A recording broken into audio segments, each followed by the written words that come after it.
Okay.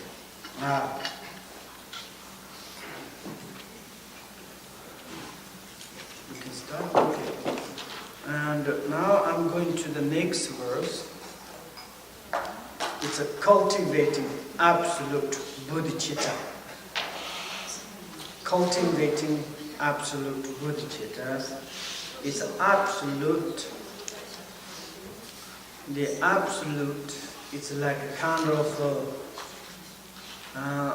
definitive describe or establishment of the phenomena. And here is we talking about the great, the truth of the compassion of Bodhicitta. And when we talking about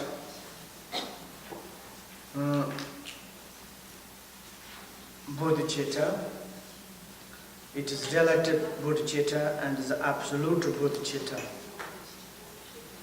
And relative bodhicitta is like a more according to physically, verbally, of course in the mentally.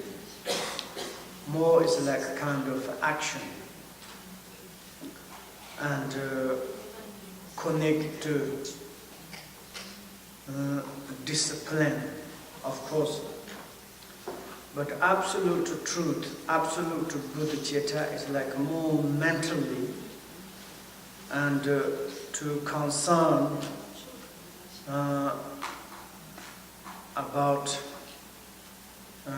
what really to direct to concerning what it is. And therefore, through the relative truth, when we establish something absolute truth, and through the relative truth, we investigated the relative truth, we found something definitive of the relative truth, or that the essence, the nature, feature of the relative truth. And that is we call the absolute truth. And of course, relative truth is not different than the absolute truth. Absolute truth is not different than the relative truth. But it is difficult to immediately to recognize relative truth as the absolute truth. First time we need to investigate, to analysis about the whatever existence in the relative phenomena. It is very important in order to recognize, in order to discover about the absolute truth. Here is we talking about the absolute truth of the Bodhicitta's attitude. And also it's like mentally to maintain the feature of the absolute truth. Because absolute truth, great explanations. Because absolute truth is free from any extremes, any kind of exaggeration of the positive and negatives, any exaggeration of the samsara and nirvana or good or bad. And in this perspective is absolute truth only in the mental perspective. Therefore, it's quite very important to receive the introduction of the absolute truth, to study absolute truth, meditate on the absolute truth of the Bodhicitta. Here is the cultivating, the absence of the grasping, free from elaborations, within meditative equipoise. This the title of the timetables is quite very nice. Cultivating, what we need to cultivate. We cultivate absence of the grasping. Absence of the grasping. We are not grasping something nihilist things. We are not grasping something eternalism, something existent things. And we are completely free from any grasping and elaborations. Elaboration is saying that existence or no existence, and coming and going, and or maybe it's like a neither or without that. And elaboration is like kind of like details. Maybe in the absolute perspective, how you will come to details, how you come to say some things. And it is the obvious. You can to see direct right now, and very kind of easily. We say it's like in our universal, outer universal, any kind of sentient beings, the individual universal or our own individual universals. It doesn't matter when we look at very carefully, it hasn't got any source of the originations, completely empty nature. And it hasn't got any destinations. There's no place where this thing is going. Obvious, happy or not happy, afraid or not afraid, accept or not accept. It is nature is like this. Presently, where we are abiding, can you holding something? We have multitude phenomena, but when we're holding that, like a kind of holding sand, we cannot to catch any at all, and there is no abiding place, empty natures. That is what it is. Then there is like a cannot to express, and cannot to describe, cannot to say something this and that. It's better to be silent. But also if you say, in that perspective, it is nihilist, it's nothing. How we can to say nothing? If there is nothing, what is it that is uninterruption of, this like arising of the phenomena? They are increased, all the times arising from something else. And nobody cannot interrupt that, uninterruptedly arising the phenomena. According that, we can to talk, we can to chat, we have our life. Very much this is a functional. And then how you come to describe? If you say something, it is the exaggeration. And therefore, there is free from the grasping. And the grasping means it's like you elaborated something you are holding into something extremes. Extremes is the extreme of the nihilism. Someone meditated, say, I'm holding emptiness. Maybe that is the absolute truth, or I'm meditating nothingness. You are meditating nothingness, nihilistic, completely wrong meditations. And if you are meditating on luminosity, so something is existence, that is the luminosity. Wow, it's like kind of eternalism. Something is like substantially, like kind of existence. It is also exaggerated. Is you can't say there is something existence. Even the omniscient eyes is what it is sees, and what can to saw like omniscient perspective. If you cannot to say no existence or everything is nihilistic, it is the source, the base, the ground of all the universal of the samsara and nirvanas. And if you think it's contradicted, it's never contradicted. And therefore, this absolute truth, it is quite deep, is marvelous, large. But this is not something else, it is ourselves. This is something not others' ground, this is not others' road, it is not others' nature. This is the nature reality of our own individual self. Our body, speech, mind is nature. That is needed to absence of the grasping. That is needed free from any elaborations within the meditative equipoise. Here is we talking about the meditative equipoise. It's very much relative perspectives. If we really to become the familiars and to about these absolute truths, It doesn't matter meditative equipoise or the post-meditations. Both is become the absolute truth. There's no deviation, there's no distinctions between meditative equipoise or the post-meditations. Therefore, to meditate on the echo of the absolute truth is very important. Here the verse goes like this. Whatever appears is our own mind. Mind is said the primordial free from the extreme of the liberation. Then having understood that, utterly, purely, unmistakably, you can to say, not to engage the mind in any kind of characteristics. Any kind of characteristics, if we holding, that is the liberation, that is the falling into some extremes. Therefore, the object and the subject-object is the Bodhisattva's practice. If you're holding any kind of characteristics of the subject, any characteristics of the object, whatever we are holding something, that is our mind is not kind of meditating the meditative equipoise. And also it's like whatever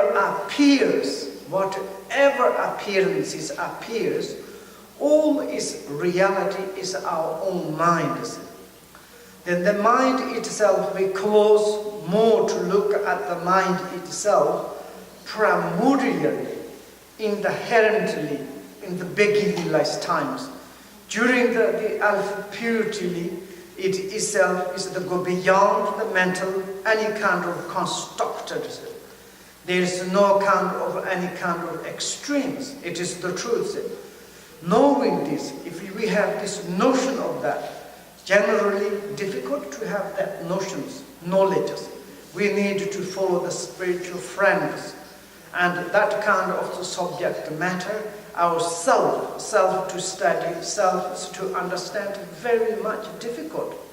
Of course, we need to relative spiritual friend, relative educations, relative truth. We rely on these relative things.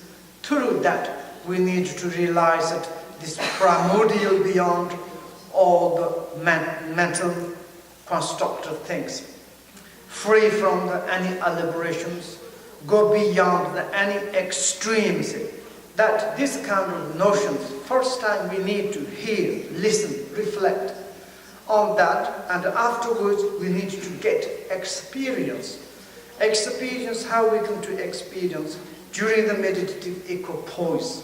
We are like kind of testing that again and again. When we test again, that is not maturated, not a kind of manifested. One day we do not need to fist like kind of effort, like spontaneously it's like coming into the mind. Mind itself is to become the real mind. Mind is realized that the essence mind, real ones. That moment, mind itself automatic the notion of that. But at the moment we need knowing this, it is the practice of the Bodhisattvas, not to hold on any attribute of the perceived and perceived. Any attribute, wonderful to say, characteristics, any object of the phenomena, appearances, which is the like kind of perceived, or maybe it's like a kind of not holding any characteristics of the subject of the perceivers, the mind. There is like a kind of inseparability of the perceiver and perceiver, and object and subject. They united, and that is the absolute truth. That is the kind of, we are great bodhicittas. Sometimes we can to say it's like when we practice the pure perceptions, when we practice the meditative equipoise, that means all in the sentient beings, included materials, we are putting into the great nature of the realities. That means direct kind of transforming, direct kind of blessing, direct kind of, how do you say, it's like to bring the realities. Therefore, it is very important to meditate on this meditative equipoise.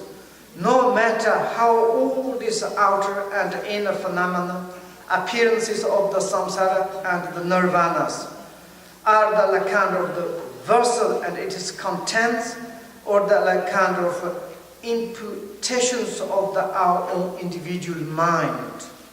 Nothing like kind of truly existence, empty of any existence of their own, like these things. Therefore we call the lack of the self-entities, lack of the substantial existence.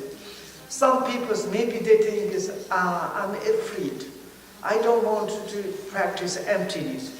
If I become the enlightenment, that means I realize that empty nothingness, I'm disappeared. This is completely wrong. You know, even though so many Buddhist schools, they meditate long times, nothingness, and certainly the little bit experience of the emptiness as occurring, they are very much afraid.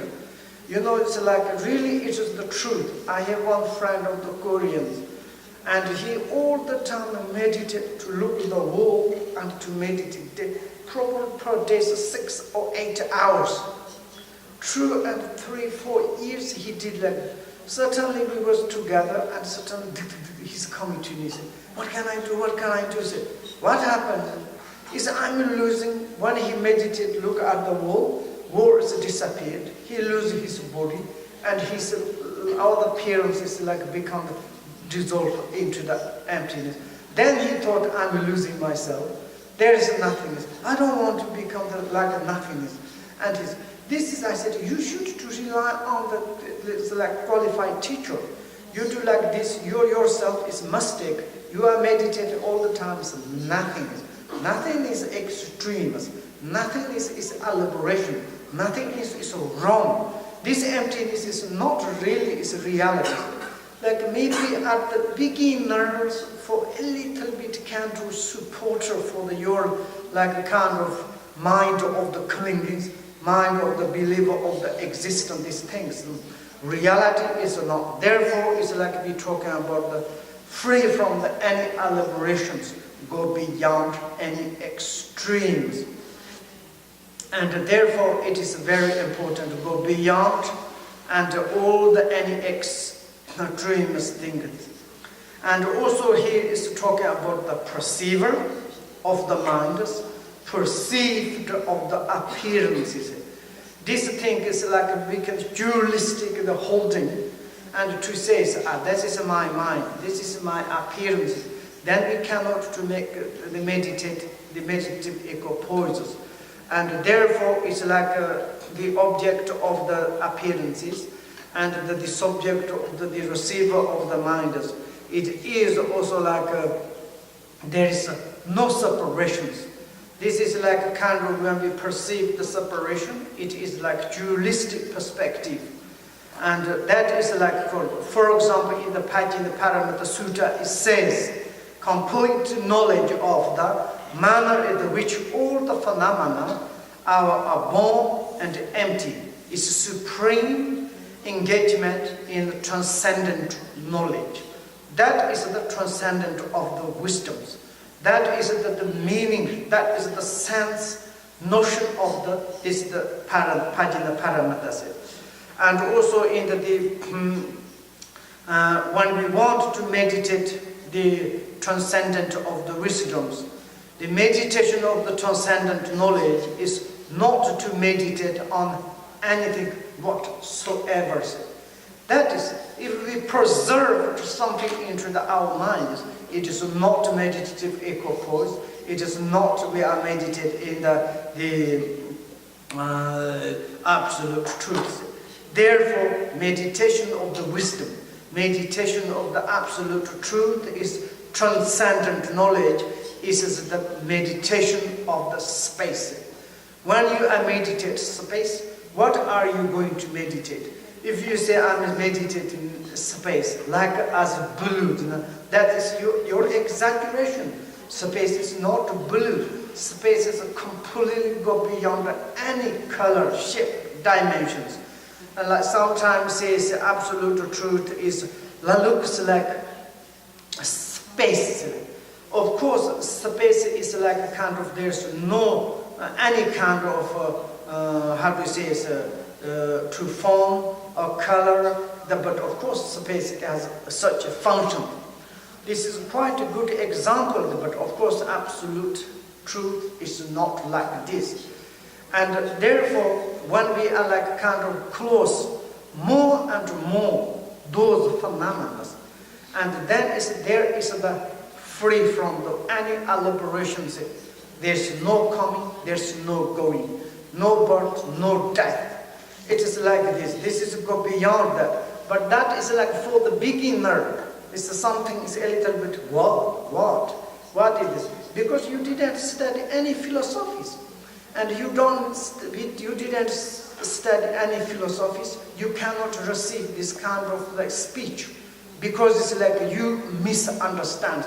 For example, in the sutta perspective, we're talking about the absolute truth, emptiness, like talking like this, but not really direct. And also that is, there is like we call the some high teachings. These things you taking care. Why?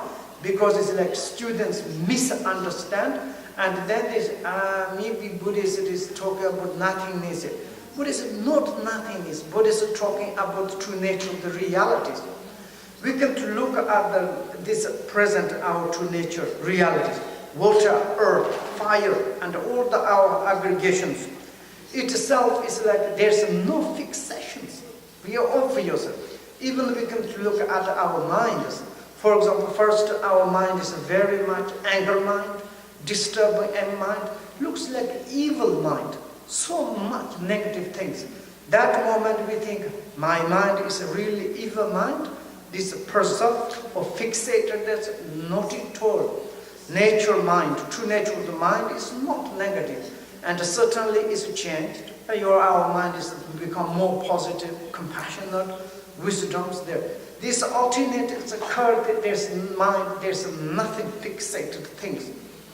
And therefore, it's like the meditation of the wisdoms, very important, transcendent. Knowledge is the meditation of the spaces.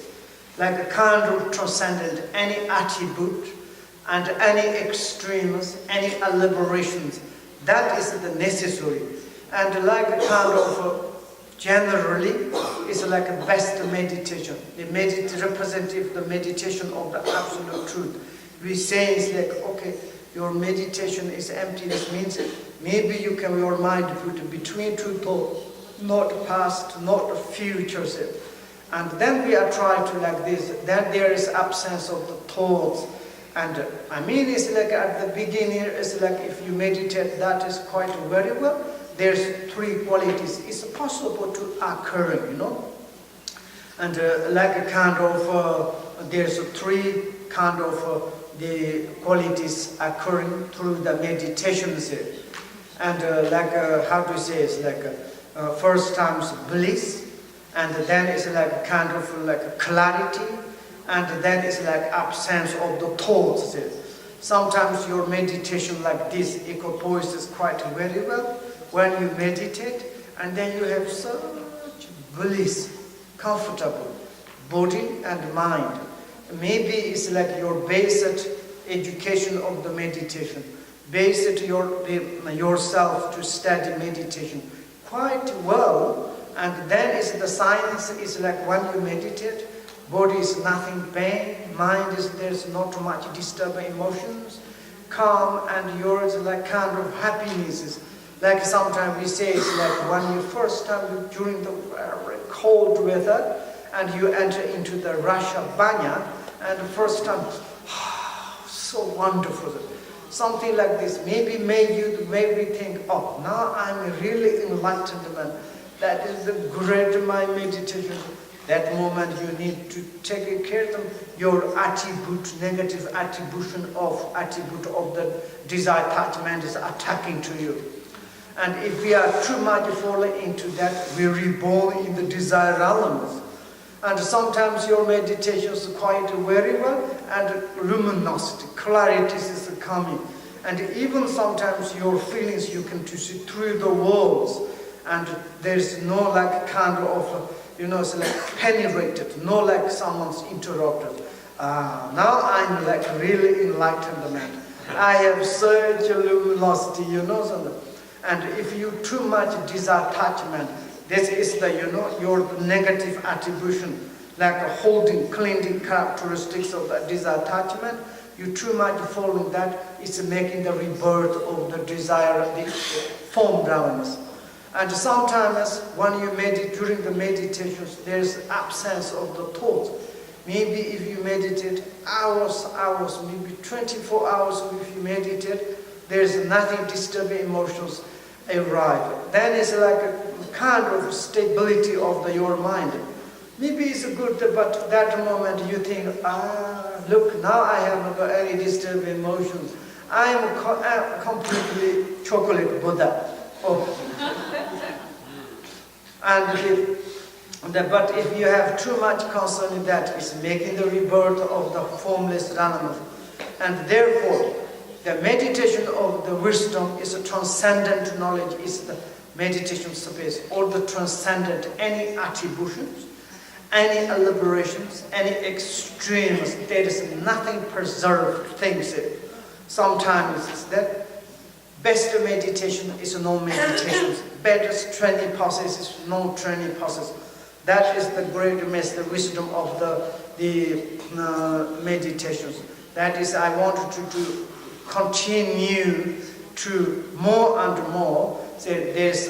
But also it's like there's one commentary of the enlightened mind is saying that the mind free of the focus, wonderful focus.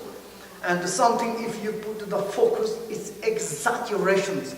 Mind is not a kind of, penetrate. Mind is not auspicious. Mind is not a kind of tolerant. Because your focus is steady at your mind. Is dwell in the characteristics of the space. Dwell. And dwell in the characteristics of the space. And like we are living in the characteristics of the space. Which characteristics? Blue, yellow, green, or is like kind of which kind of shape? We cannot to live in the characteristic of the space. That is the meditative concentration of the wisdoms. That is the meditative equipoise. This meditation of the space, it is asserted to be the meditation on empty natures. That is the supreme empty nature of the all aspect of the good qualities. Bunapati, Sonamdaya, Tamchu,